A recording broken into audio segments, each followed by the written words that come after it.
Bienvenidos a un recorrido más de infierno. Apaga todas las luces, asegura todas las ventanas y ponte cómodo, que aquí es donde empiezan nuestras terribles pesadillas. La monja de la Catedral de Durango, un cuento de terror de México. Una vieja leyenda mexicana que dice que hace mucho tiempo, en los tiempos de la invasión francesa en México, existía un convento en los límites del estado de Durango. Allí vivía una hermosa muchacha llamada Beatriz, que a pesar de su juventud y su belleza, había decidido tomar los hábitos, pues era muy piadosa y tenía poco interés en los hombres. Pero cuando las tropas de Francia se presentaron para luchar contra sus compatriotas, ella no pudo evitar enamorarse de un apuesto soldado que estaba en el frente. Todos los días lo veía marchar al lado de sus compañeros, pues el batallón se había establecido frente al convento. Y aunque sus compañeras no se atrevían ni a levantar la mirada por temor a que los soldados franceses las mataran, Beatriz, siempre que podía, cruzaba sus ojos con los de aquel desconocido. Un buen día, escuchó que tocaban la puerta fuertemente, y al abrir, se quedó muy sorprendida de ver a su querido soldado, sangrando profusamente y pidiéndole asilo, pues el ejército mexicano había disparado contra él y sus compañeros. Dejándose llevar por sus sentimientos, Beatriz aceptó esconderlo en el convento y curó sus heridas. Le llevó de comer y de beber y le preparó un catre para que descansara. Así transcurrieron los días y entre ambos surgió un amor muy profundo. Sin embargo, cuando el soldado se recuperó por completo y tuvo que partir a buscar a su ejército, antes de irse, besó a Beatriz y le prometió que un día regresaría por ella. Aquella fue la última vez que la monja lo volvió a ver. Ella no tuvo manera de saberlo, pero días más tarde, cuando su amado logró reunirse con los franceses que habían sobrevivido a la última emboscada, todos fueron sitiados de nuevo por soldados mexicanos y fusilados sin piedad. Ignorante de su destino, Beatriz tomó la costumbre de subir cada tarde hasta el campanario de una catedral que se hallaba junto al convento, para mirar si acaso el hombre del que estaba enamorada había regresado por ella. Pero los días pasaron y junto a ellos los meses y los años. La monja envejeció llena de melancolía por el amor de su vida y se rehusó a dejar de acudir a la catedral. En el fondo, guardaba la vaga esperanza de que un día vería al francés aparecer para irse juntos. Una mañana, al acudir a abrir la puerta principal de la catedral, el sacerdote se quedó paralizado al descubrir un cuerpo sin vida en el suelo. Era Beatriz, que finalmente había parado de sufrir por amor al caer desde el campanario. Desde entonces, se dice que a veces se puede ver el fantasma de una monja, deambulando con tristeza por el lugar. A veces se la ve asomarse desde el campanario, desde donde cae de una manera horrible. Otras, simplemente aparece fuera de la catedral, como una sombra que se desvanece entre las paredes. Se dice que sigue esperando a su amado. La bota fantasma. En la ciudad de Colima existe una escuela que hace muchos años era un batallón militar. En ella se encontraban alrededor de 1000 soldados y muchas armas. Cada mañana rendían honores a la bandera. Entre ellos había un joven llamado Jorge, que nunca dejaba sus botas ni para bañarse. Él solía dormir en el baño, hasta que un día, estando acostado en su catre, un alacrán le picó. En esa ocasión, Jorge fue atendido rápidamente y no tuvo consecuencias, pero ya no quiso dormir más ahí. Jorge cambió su dormitorio a la cocina. Así pasaron 2 meses hasta que una noche, mientras dormía, se le acercaron tarántulas y alacranes que subieron a su cama sin que él se diera cuenta y comenzaron a picarlo sin piedad. Uno de sus compañeros entró a la cocina y se dio cuenta de lo que le había pasado a Jorge y gritó pidiendo ayuda. Así, trasladaron a Jorge al hospital, donde el médico les dijo que tendrían que amputar una de sus piernas para poderlo salvar. Después de algunos días de la cirugía, a Jorge lo regresaron al batallón militar, donde solía dormir, pero, lamentablemente, un día Jorge amaneció muerto y lo sepultaron sin su pierna. Una noche, un soldado que era compañero de Jorge se sorprendió al ver que en el baño donde dormía Jorge se apareció entre las sombras su pie con la bota que tanto quería. El pie con las botas seguía apareciendo todas las noches, hasta que un día el pie atacó al general. La bota creció de una manera exagerada y le aplastó la cabeza, dejándolo sin vida. Después de todo lo que sucedió en el batallón militar, dejó de funcionar y quedó abandonado. Por eso, en la actualidad se dice que en esa escuela han llegado a verse el pie con la bota de Jorge y ningún velador se atreve a quedarse.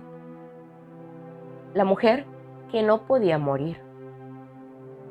Esto sucedió en mi pueblo, un pueblo alejado de la ciudad, donde lo que sucede ahí no sale a la luz, por temor a la reacción que puedan tener los citadinos con relación a los pueblerinos. Un pueblo lleno de tradiciones, creencias y misticismos enraizados en la cultura de la gente inculta. Por respeto a la familia de la protagonista, no daré el nombre, y más bien le pondremos un seudónimo y la llamaremos María. María era una joven de unos 20 años, linda y buena moza. Era hija única de las mejores familias del pueblo. Sus padres eran un tanto severos, es por eso que no dejaban que María saliera a la calle, pero por azares del destino, ella había conocido el amor, su primer amor, aquella que la llenaba de ilusiones, solo que había un problema. El hombre que le robaba los sueños a María era un hombre. Este hombre le había prometido el cielo y la luna, por lo cual mantuvieron su amor a escondidas. Pero como dice el refrán, pueblo chico, infierno grande. No tardó en llegar a los oídos de la esposa de aquel mal hombre el romance de María con su marido, lo cual despertó en ella una furia a tal punto que contrató los servicios de una mujer a quien el pueblo la consideraba una bruja. Esta mujer vivía a las afueras del pueblo y en las noches se la veía en extraños rituales, y si por cualquier situación te cruzabas en su camino, especialmente durante la noche, podías apreciar un extraño fulgor rojo salir de sus ojos, el mismo que te lava la sangre. No se sabe qué pasó, pero de la noche a la mañana, María enfermó, a tal punto que nadie sabía de qué o por qué. La habían llevado a la ciudad, a la mejor clínica, y todos los exámenes salieron bien. No tenía ninguna enfermedad, pero cada día su estado de ánimo se veía peor, hasta el punto de enflaquecer hasta convertirse en piel y hueso. Toda la gente empezó a sospechar que le habían hecho brujería, pero los padres de María no creían esas cosas, pero poco a poco empezaron a pensar que así había sido.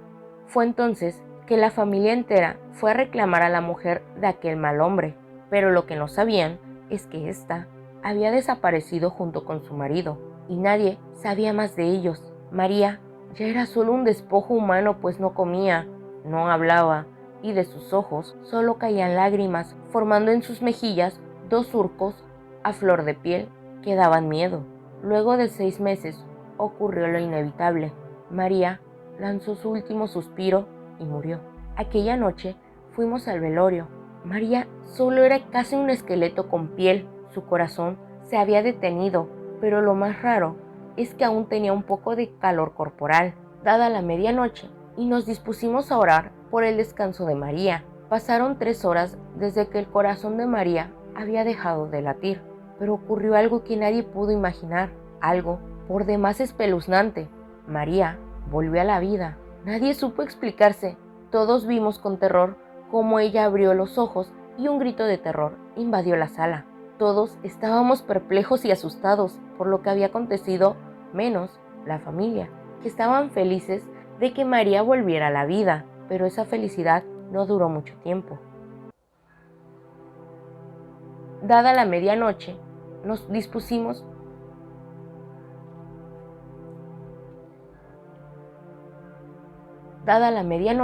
y nos dispusimos a orar por el descanso de María. Pasaron 3 horas desde que el corazón de María había dejado de latir, pero ocurrió algo que nadie pudo imaginar, algo por demás espeluznante. María volvió a la vida. Nadie supo explicarse. Todos vimos con terror cómo ella abrió los ojos y gritó de terror. Y un grito de terror invadió la sala. Todos estábamos perplejos y asustados por lo que había acontecido, menos la familia que estaba, menos la familia que estaban felices de que María volviera a la vida. Pero esa felicidad no duró mucho tiempo, pues al cabo de 2 horas, María volvió a emitir su último suspiro y murió nuevamente. Otra vez estábamos ahí junto al cadáver, del que por sí daba mucho miedo al verlo.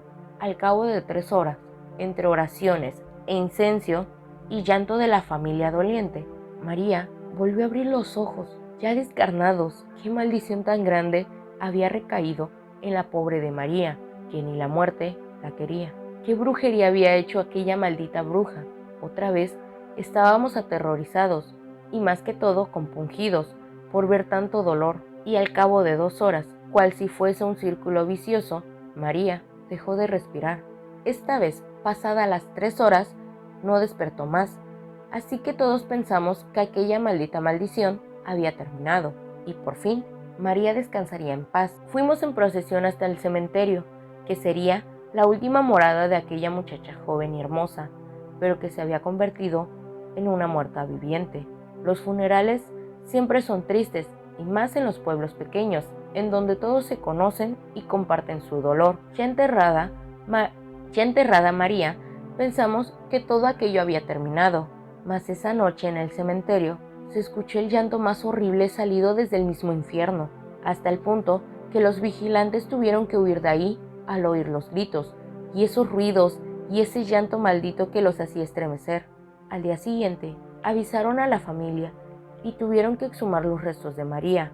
Al abrir el ataúd, la sorpresa fue tan terrible que todos los que fueron quisieron enloquecer, pues María tenía los ojos abiertos y la tapa del ataúd estaba totalmente rasgada. Las uñas de las manos de María estaban desgastadas y tenía una expresión en su rostro que mataría de un infarto a cualquiera. Ese día nadie dijo nada, todo el mundo calló. Después de aquel terrorífico espectáculo, María volvió a ser enterrada, y esa noche ocurrió lo mismo, los mismos gritos de terror, los mismos lamentos, esta vez más terribles, que helaban la sangre al más valiente de los parroquianos. Al día siguiente, solo la familia fue al cementerio. Al sacar nuevamente el ataúd, fue una escena dantesca, salida de la más truculenta imaginación. María estaba boca abajo, con los dedos desgastados casi hasta la mitad. Sus rodillas solo eran 2 huesos que salían de la carne. Todo era una escena totalmente horrible. Durante 4 días se oyeron los gritos de la chica, ese lúgubre llanto que paralizaba a cualquiera que la podía escuchar, hasta que el 5.º día todo se calmó. Tal vez fue coincidencia, pero justo aquel día en que se dejó de escuchar aquellos lamentos, encontraron a la bruja muerta, ahogada en el río, con una estaca en el corazón. No se sabe quién hizo justicia. Tal vez fue la familia, o tal vez fue el alma de María, que solo quería descansar en paz. Aquí finaliza nuestro recorrido por Inferno. No olvides suscribirte al canal, dar like y compartir. No olvides seguirnos para así poder estar pendiente de nuestros nuevos recorridos. No dudes en mandar tus experiencias a nosotros, pues queremos que Inferno vaya creciendo. Nos vemos en el siguiente recorrido de Inferno. Que una luz encuentres en tu camino.